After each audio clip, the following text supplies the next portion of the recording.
Surgery കഴിഞ്ഞാൽ ഏറ്റവും important ആയിട്ട് കുറച്ച് ഇമ്പോർട്ടൻറ്റ് ഫുഡ്സ് ഉണ്ട്, എസ്പെഷ്യലി നമ്മുടെ ഡയറി പ്രോഡക്ട്സ് ആണ്.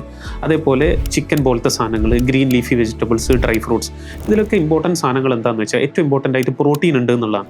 ഈ പ്രോട്ടീൻ മസിൽ ബിൽഡിങ്ങിനും അതേപോലെ മസിൽ ഹീലിങ്ങിനും ബോൺ ഹീലിങ്ങിനും സഹായിക്കുന്ന ഒരു സാധനമാണ്. രണ്ടാമത്തത്, ഇതിലൊക്കെ കാൽസ്യം, വൈറ്റമിൻ ഡി ഉണ്ട്. ഈ കാൽസ്യം, വൈറ്റമിൻ ഡി ഒരു ബോണിൻ്റെ ആർക്കിടെക്ചറിന് ഏറ്റവും ഇമ്പോർട്ടൻ്റ് ആയിട്ടുള്ള സാധനമാണ്. മൂന്നാമത്തെ ഇമ്പോർട്ടൻ്റ് ആയിട്ട് വേണമെങ്കിൽ ഇത് കൂടാതെ നമുക്ക് എന്ത് ചെയ്യുന്ന ആഡിക്വറ്റ്ലി ഇമ്മ്യൂണിറ്റി ബൂസ്റ്ററായിട്ട് സിങ്ക് അടങ്ങിയ ഫുഡുകൾ കുറച്ചുകൂടെ കൂടുതൽ കഴിക്കാം. അത് മെയിൻലി വരുന്നത് ഈ സീഡുകളിലും ചിയ സീഡ്സിലും സൺഫ്ലവർ സീഡ്സിലും ഒക്കെയാണ്. പിന്നീടുള്ള ഒരു മെയിൻ സാധനമാണ്, എല്ലാ ടൈപ്പ് മുറിവ് ഹീലാവുന്ന നമുക്ക് വേണമെങ്കിൽ ഈ വൈറ്റമിൻ സി അടങ്ങിയ ഭക്ഷണങ്ങൾ കഴിക്കാം. അതാണ് മെയിൻലി ഈ സിട്രസ് ഫ്രൂട്ട്സിലും പിന്നെ നെല്ലിക്കയിലൊക്കെ നന്നായിട്ടുള്ളത്. Last but not the least, ഏറ്റവും നമ്മൾ ഇമ്പോർട്ടൻ്റ് ആയിട്ട് വിട്ടുപോകുന്ന സാധനമാണ് ഹൈഡ്രേഷൻ.